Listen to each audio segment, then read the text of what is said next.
All right. Who's even Hey, meeting? hi, how are you? Very good. Yourself? Very, very good, man. Thank you so much for meeting with me today. I know you've got a crazy busy schedule and you're doing all kinds of awesome things. So I really appreciate you taking some time out of your day to kind of chat with me here. I'm so interested in what you do. You know, I met you a short period of time ago, and I've been researching your company and what you do, and I just find it so interesting. And then, we started talking, and like it's things just meshed up so well. I guess so for the audience, anybody who's watching, I'm here with Mikolaj Rasek. He's a DNA sequencing scientist. What I know, he's a scientist. He's way smarter than me. I've always been told not to be the smartest guy in the room, and today I am definitely not. So, like, I am all ears with Mikolaj and what he's doing and the project he's working on. It's so cool. Mikolaj, I want to hand it over to you, and I think you can really do it justice of what you do and explain it a little bit better to everybody out there. Absolutely, sure. So my passion is indeed probing DNA. So DNA is the program code that we're all born with that determine how we were supposed to grow up from a single cell. And it's the same program code that runs us every day. And now we have technologies available that allow us to quite effortlessly decode what that program code is, and we can learn information from it. So the general public would most likely be familiar with this concept when it comes to learning about your heritage, ancestral links. That's tests such as 23andMe or Ancestry.com, but there's much more information that can be gleaned out of your DNA, including information related to your health, and that's my passion. How do we gain information from DNA to predict your future health outcomes? And indeed, you can do this quite effectively for many conditions. So what Meragenomics, the company, the business I started, does is it links people or clinics, individuals with specific medical DNA testing. So it's for clinical use, it's for your doctor to use and determine. It's another tool for the doctor to determine how you should be managed as a patient. So that's where that passion and is linked to. It's medical and health related interpretation of your DNA. And I mean, this is an amazing tool. Now, from my understanding, like neurogenetics, the technology's been around for about 30 years and being perfected, right? It just keeps getting better. And like, there's so much useful information that we can get out of it. It's not just like where we came from. It's like, hey, you know what? Like, as we get older, we want to know what we should be like preventing happening inside of our bodies. You know what I mean? Like different types of foods and these things, and to really keep a close eye on our health. We look at three pillars, really. I do anyway, and I start with health, right? And wealth and relationships. And without our health, I mean, what's it matter how much money we have, right? If we have all kinds of money but we're paying to get our health back in line, it might not be that enjoyable. I'd rather be flat broke and have a healthy body at that point in time, type thing. Ultimately, I'd like to Exactly. have all three balanced. But tell me, like, uh, about the, like, what are the type of things and that we should really look for? What are the benefits of saying, hey, Mikolaj, can you do this DNA testing for me? um, you know what are the type of things that you would look at, in the beginning, and tell me a little bit about that. Yeah, when it comes to DNA sequencing, it's still largely underappreciated tool amongst general public when it comes to using it in to probe your health outcomes, your potential health outcomes. And what you typically find out if you have a genetic predisposition to conditions, not surprisingly, the most common conditions you're going to encounter and learn about are the ones that are most commonly afflicting our population. So cancer and conditions related to heart problems, those are the two biggest ones. Those are also the two reasons why we end up in hospitals. Those are the two reasons why Canadians end up dying as well. So it's not a big stretch of imagination or a surprise as to why those would be also the most common genetic problems that people who think might be healthy would be discovering. And the reason why this is so valuable from my perspective is that these conditions can be preventable. Mhm. So when you do find out your genetic predisposition, you have interventions available to you for many of these conditions that are most commonly afflicting us. And sometimes it might be simple stuff like changing your diet, but there's there's other interventions available to you. Some of them might be invasive and so on. And cancer is one of the most common genetic predispositions that presumed healthy people will discover. And in that case, you basically commence earlier surveillance so that if you were to develop cancer, you can catch it as soon as possible, which increases the likelihood of successful treatment of cancer. So it's when, if people are ready to receive such information, I always see it as information delivered to you on like a golden platter, because you can find out what might be a problem for you in the future. Right. And in many instances, we can do something about it preventively. And I think that's fantastic. That's why I actually see is DNA sequencing as a form of insurance. But instead of looking for insurance to pay you money once you've experienced a problem, and who knows what the outcomes of that problem might be, you might end up having, um, you might be debilitated after, right? This is another form of insurance. You pay up front to find out what could be a problem, and therefore how could we prevent that problem in the future.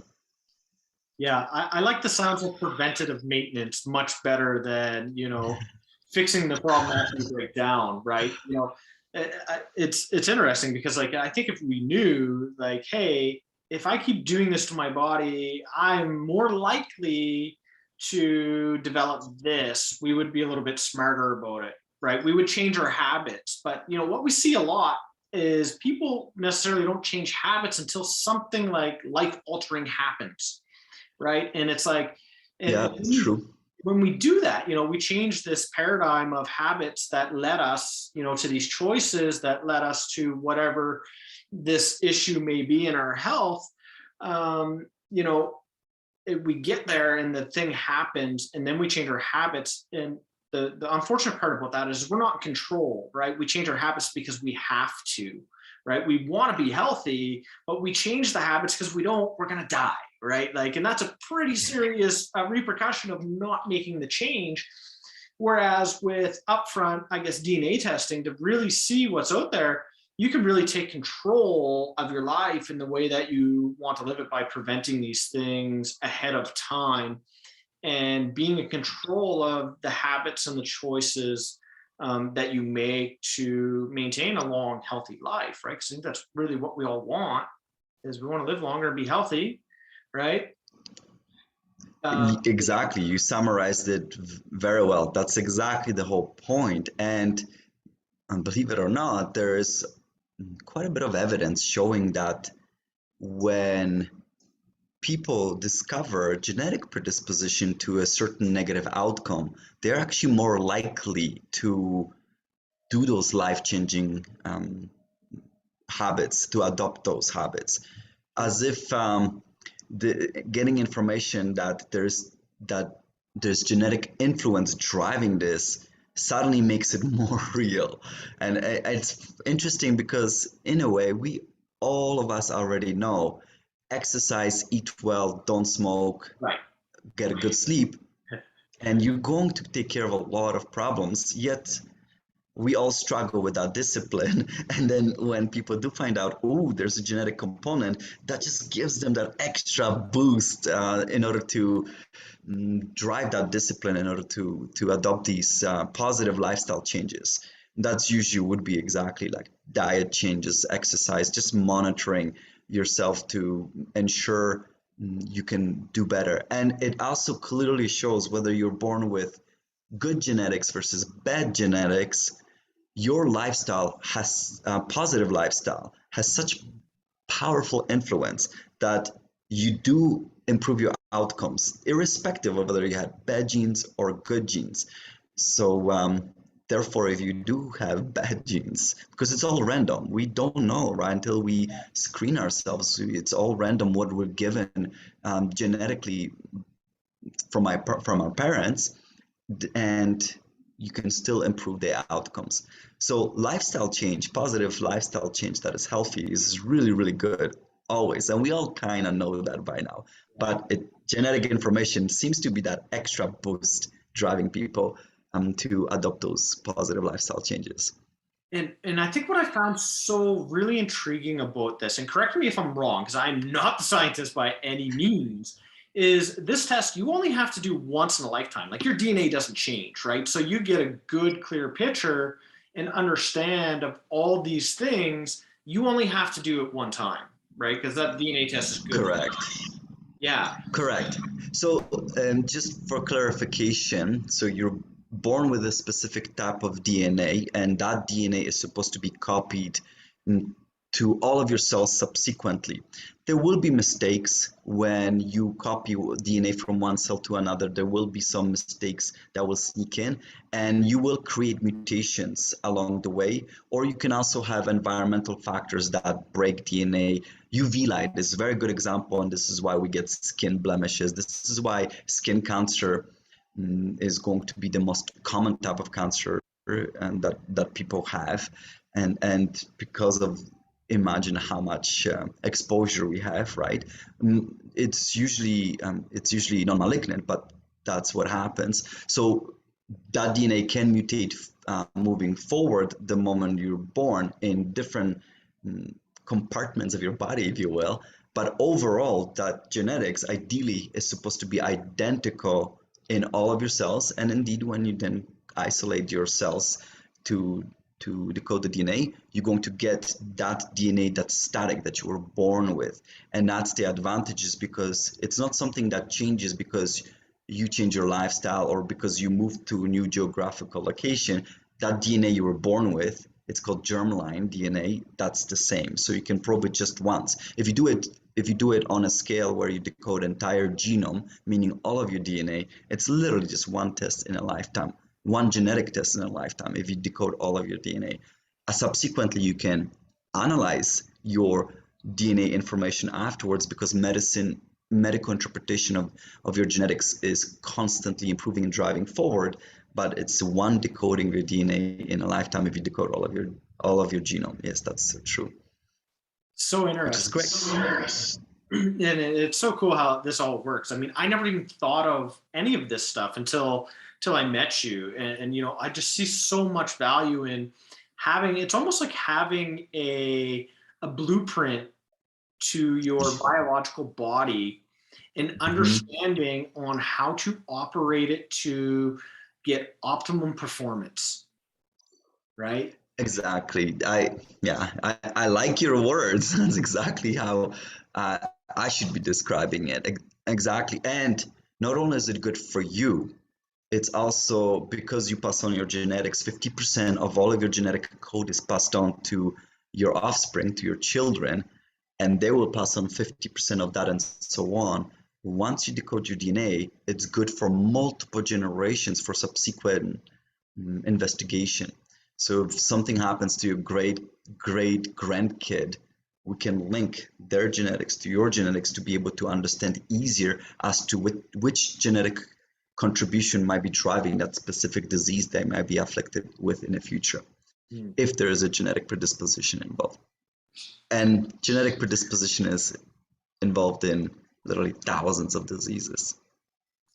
You know, uh, it's unique because in the field that I work like law of attraction and thinking positive things and in one way I would think that knowing that I could have something more likely than somebody else would like give me almost a negative thinking of it. But in this case, it really excites me because it's like, how do I prevent that? Right? Knowing that this could happen and then creating habits to have that longevity in my life and to live, a healthy, fulfilled life is important to me. So in this case, I think that information is so important because we can create healthy habits and create our lifestyle around how we were made. And you exactly, and I understand there might be fear of learning what could be coming in the future based on your genetics. And I understand that might not be for everyone. Some people might be stressed over that. However, you can always request to only get information for conditions where interventions are available, Right. not conditions where that are untreatable. I personally think those are still of value, and the reason why is because imagine, well, I mean, I had to obviously imagine that because I decoded my genome and I learned important informations, including where interventions had to be undertaken. But imagine if I were learning, I have an untreatable condition that shows up later in life. What can you do with that information at that point? Well, one option available to you is to look at clinical trials and participate in clinical trials. If it's for a condition that has not shown up yet and shows up later in life, then as a younger individual, you would never be looking for that information. You would never be thinking, oh, let's participate in a clinical trial for Parkinson's disease. Well, of course you wouldn't, but if you actually found out you have a predisposition for uncurable condition, then you might steer yourself in that direction. And the reason why is because clinical trials, you have access to medications that otherwise might not be available to the public for many, many more years. So that's another advantage where I personally think, even if it's a treatable condition, it's still worthwhile learning about it. However, that's with my thinking where I knew I would be able to mentally withstand the worst news. I prepared myself for that. And I took a long time to prepare myself for that before I decided to pull the trigger. And then when I did and decoded my DNA, I wanted all information.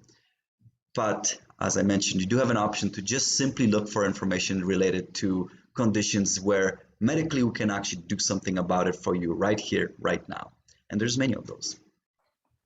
I love it. This is just so cool to me. So interesting to like hear about all of this stuff, and it's stuff that never really crossed my mind before because I never really thought of it. Right? We all think we're going to be healthy and we're going to live these long lives, and like you said, exercise, eat good, sleep well. We know we're supposed to do these things, but we don't always do them. Right? But sometimes maybe if we know why we need to do them, we might put a little bit more discipline and effort into making that a lifestyle goal. Exactly. And it's very normal for people to overestimate the risk if a certain condition already exists in a family. So let's just think of cancer, whether it's a breast cancer or prostate cancer. Family members who are unafflicted, they usually overestimate their own risk of developing that same condition. But on the other hand, we dramatically underestimate the likelihood that we ever will be sick. So we all assume, this is not going to happen to me.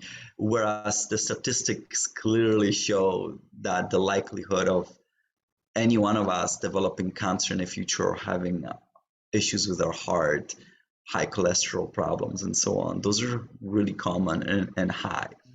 Yet we usually just, shove it under a rug, type of thing. We typically underestimate the likelihood of developing a condition, and all of these that I mentioned can have genetic predisposition to it.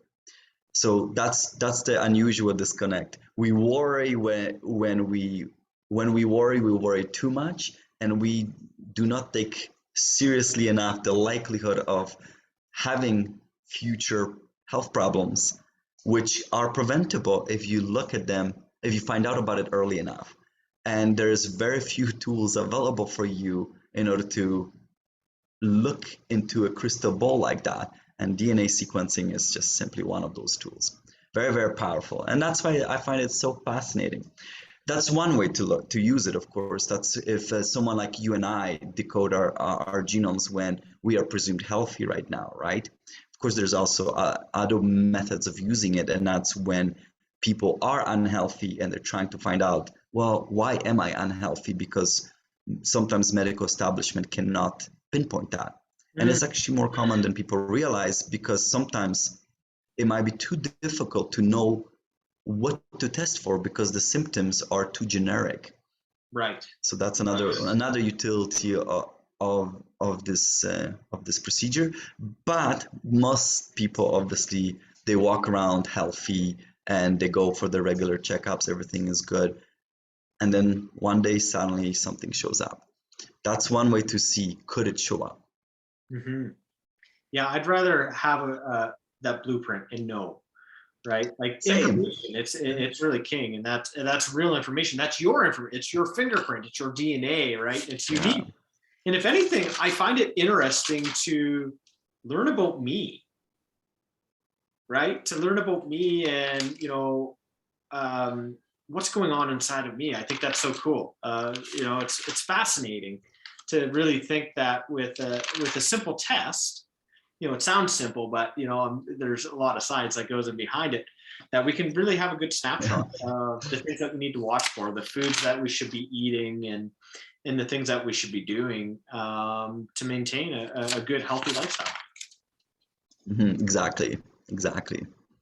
So tell me, what would be the one thing that you would tell people maybe that you just met that have really no clue about DNA sequencing, your company itself, and what you could do? What is your one wish that everybody knew that came to see you?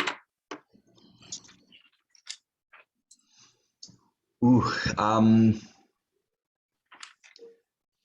probably how powerful this information is, and that also scares people, right? Because people then worry about misuse of that information.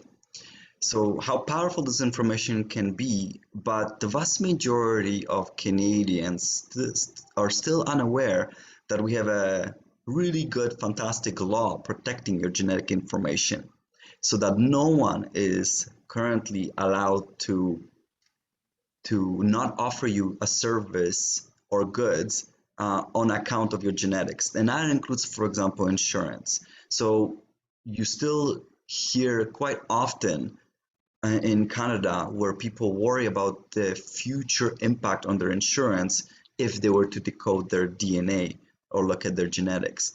And the answer is that's just simply not the case. Insurance companies are not allowed to look at your genetics, and they don't need to. Family history is still very, very powerful information in order to determine the likelihood of future outcomes. And what it really means is that people could really decode their DNA without fear of any repercussions and act on that information. And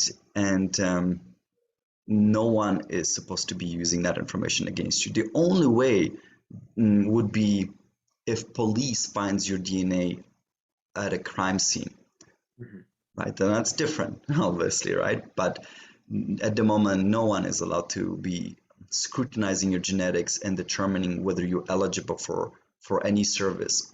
And most people don't know that. And actually, that's one of the reasons why this law was introduced, is precisely to remove this fear, because we had people who were eligible for DNA testing that could have been saving their lives, and they were so afraid of any potential problems that might arise because of that, and they did not want to pass on those genetic problems related to something like insurance towards the kids, that they would refuse the testing and end up dying prematurely. It's absolutely crazy. So that's why the law came into place to protect Canadians. So we went from, and we were one of the last Western nations to adopt any genetic privacy laws, and we went from zero to hero. We have excellent law right now. Very So that's cool. probably would be the most important thing, because now you can decode your DNA without at least fear of anyone else analyzing it to use it against you. That's actually so very good to know. I didn't know that. So thank you. Thank you for that share. That's actually excellent information. So we don't have to worry about it, right? It's our information. It's Mhm. private. It's like your bank account PIN number. Nobody has it unless you give it out.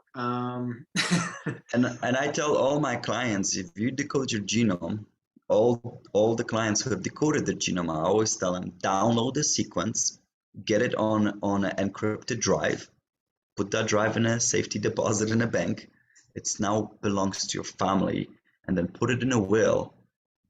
to determine who, after you're no longer around, will have access to that sequence, just in case there are other laws coming into the future barring individuals, including potentially family members, from being able to access your personal genome information. So put it in a will, nominate the next family members who will be able to have access to that, and make sure it stays in your family, because it's that valuable. It can be valuable for medical needs for literally decades and decades.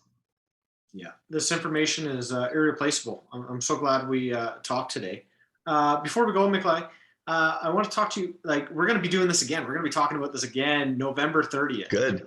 Right? So we're getting Nice. together. We've got a panel of experts made already. We've got yourself. We've got Dr. Gans Ferencz. We've got Charlie Fattel.